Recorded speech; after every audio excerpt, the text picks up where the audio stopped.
Hello and welcome back to Jenna Gets Creative. Today is video 2 of 3 demonstrating the items I was sent by BeeBee Craft.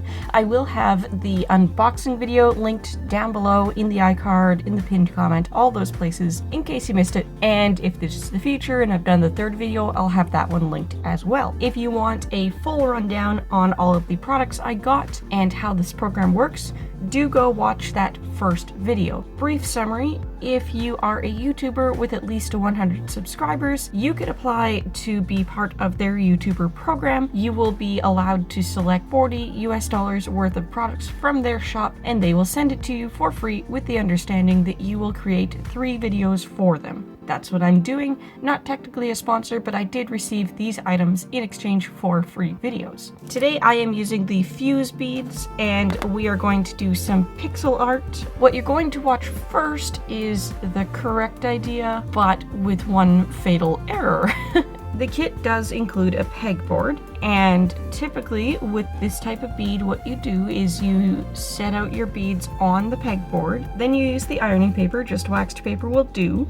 You set the iron on a medium heat, you iron it for about a minute, you peel it off, you flip it over, you iron again for about another minute, and the beads should all fuse together. The mistake I made is that I pushed the beads all the way onto the pegs, and they are too small to fuse when they are pushed all the way onto the pegs because they don't expand enough.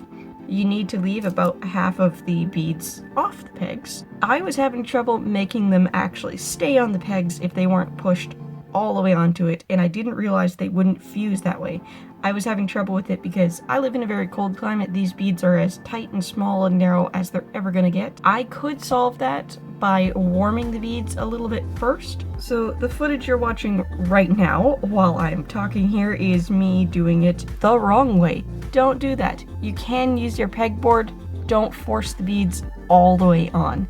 What I am going to do now is the second method that you can use with fuse beads like this, where you don't use the pegboard at all. The other thing you can do is to make a sticky surface for the beads. I have overlaid a few strips of regular, ordinary masking tape. I'm going to put it on top of this wooden clipboard just to protect the desk a little bit when we get to ironing. So the idea here is that hopefully the masking tape will hold the beads in place, kind of like they're hanging out on a pegboard, but they will easily come off of this after we have fused them. And bonus point here is that you don't have to stick to the perfectly square grid shape now if you don't want to. This is a great method if you don't have a grid, or if, like me, for some reason your beads are not properly fitting on the grid. That is not to say that you will guarantee to not have the beads fit on your grid if you order this set. I do believe it's because my beads are so cold right now.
You may have noticed I have switched to this regular sewing pin. What I'm doing is I'm getting a bead on the pin, I'm letting it go all the way back and holding it there so I can set the tip of the pin where I want it to go and then letting it drop. then if I need to push it down with the end of the pin, that's quite convenient. That's something you can do if you're finding tweezers hard to use. These tweezers are great for on the pegboard. They do have some grip to them, but here on the loose surface, I'm finding them a little bit cumbersome. I could go for some thinner tweezers, I do have them, but I thought I'd try this, and this is working.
Say we now lay the ironing paper over your creation, take a regular laundry iron, set it on medium. We're going to iron it for about a minute, then we're going to flip and iron again for about a minute. Okay, so we have melted it on this side. The tricky part now will be to melt it on the other side. I'm going to go ahead and try melting it through the tape just in case the tape pulls them away, but I will put another piece of paper over it.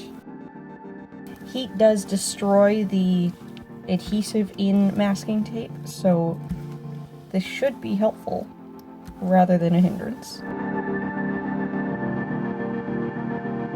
I kept on ironing longer than it said because I found the beads weren't melting together quite enough. I suspect I spaced them too far in the middle, but of course if I had used this pegboard again, this is how far apart they would be. So it is going to take a little longer than the instructions say, but that's okay. Let's extract it now.